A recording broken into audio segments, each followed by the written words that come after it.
Welcome students. I am Shamli Datta, Assistant Professor of Performing Arts.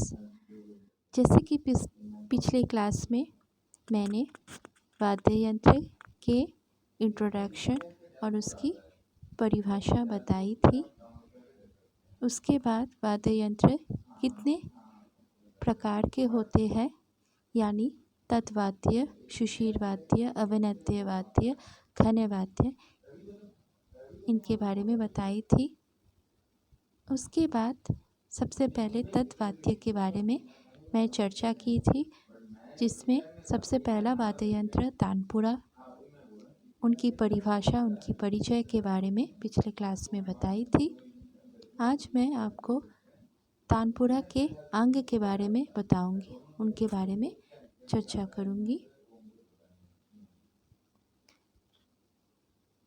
जैसे कि तानपुरा के अंग में इस चित्र में दिखाया गया है कि सबसे पहले है शीरा या ग्रीवा, उसके बाद खूटी, आगे उसके बाद तारगहन, अटी या मेरू, नीचे घोरच, घोरी या ब्रिज, मनका या मोती, लंगोट, गुलू या गुलू, तबलू, तबली या तबकरी, सुध जीवा या ज्वारी एंड तुम्बा। ये तानपुरा के बॉडी पार्ट्स के बारे में है, किनको क्या कहा जाता है। अब आते हैं इनके डेफिनेशन में। तानपुरा के विभिन्न अंगों का विवरण इस प्रकार है, जिन्हें हम तानपुरा के चित्र के माध्यम से समझ सकते हैं। सबसे पहला था सिरा या ग्रीवा। इसकी परिभाषा क्या है? अटी या तारगहन के बाद तानपुरा का ऊपरी भाग सिरा, सिर या ग्रीवा कहलाता है। इसे मुख या मस्तक भी कहते हैं। इसी भाग में खुटियाँ लगी रहती है। सेकंड, खूटी अटी एवं तारगहन के आगे लकड़ी की 4 कुंजियाँ जैसी लगी होती है, जिनमें तानपुरा के चारों तार बंधे रहते हैं। इन्हें खुटियाँ कहते हैं।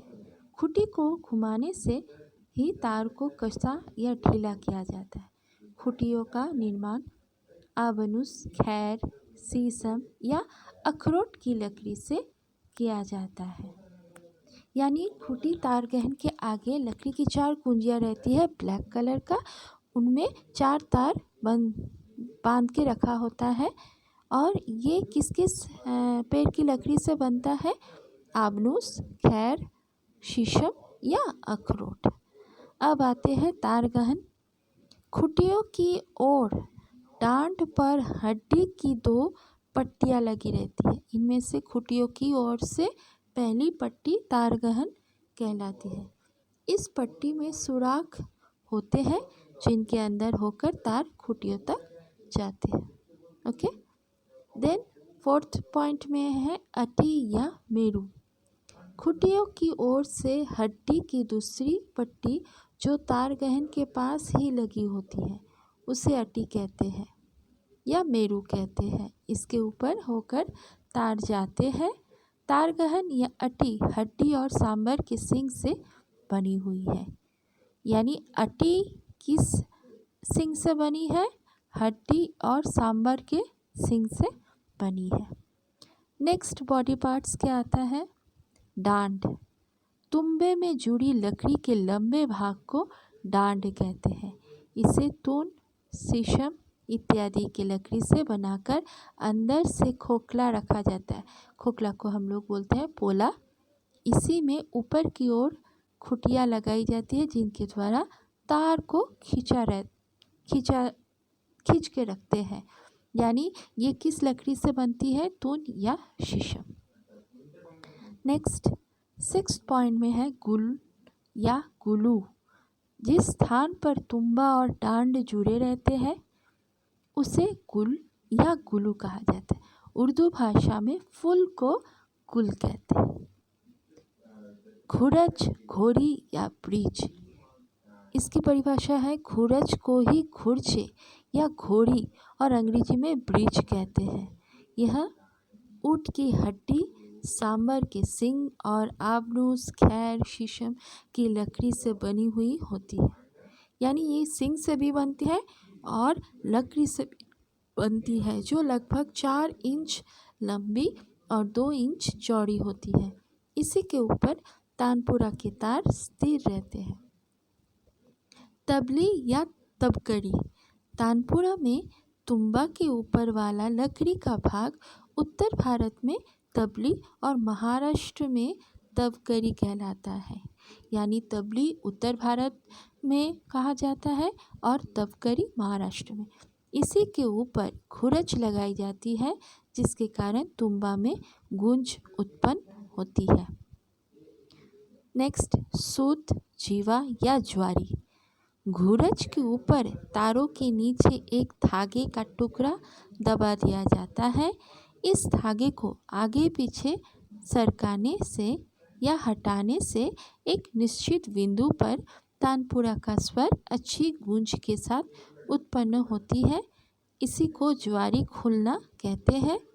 इस प्रकार घुरज के ऊपर की सतह का भाग ज्वारी वाला स्थान बन जाता है। यानी एक पतला सा सूता रहता है, जिनको हम लोग सुर को ठीक करने के लिए, यानी तानपुरा के सुर को ठीक करने के लिए उसको आगे पीछे हटाते हैं।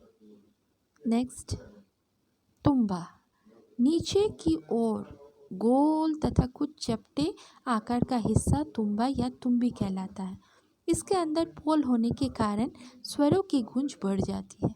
तुम्बा कद्दू की तरह विशेष फल होता है। इसकी खेती महाराष्ट्र में पंढरपुर क्षेत्र में विशेष रूप से होती है। यानी तानपुरा के जो नीचे हिस्सा होता है तुम्बा, वो कद्दू से बना रहता है। कद्दू यानी एक फल है जिससे बनता है। वो कहाँ मिलता है? महाराष्ट्र के पंढरपुर क्षेत्र में। नेक्स्ट, मनका या मोती। घुरज और लंगोट के बीच में जिन मोतियों में तार पिरोए जाते हैं उन्हें मनका कहते हैं। मनका को ऊपर या नीचे करके तारों को आवश्यकता अनुसार थोड़ा उतारा या चढ़ाया जा सकता है। मनका हड्डी, कांच या कड़ी प्लास्टिक के होते हैं। एंड लास्ट है लंगोट। तुम्बे की पेंदी में लगी हुई कील को लंगोट कहते हैं। इसी से तार शुरू होकर खूंटियों तक जाते हैं। यानी आज हम तानपुरा के अंग के बारे में पढ़े हैं, जिनमें 12 पॉइंट है। तानपुरा के बॉडी पार्ट्स में 12 जो पॉइंट है उसके बारे में चर्चा किए हैं। Thank you so much.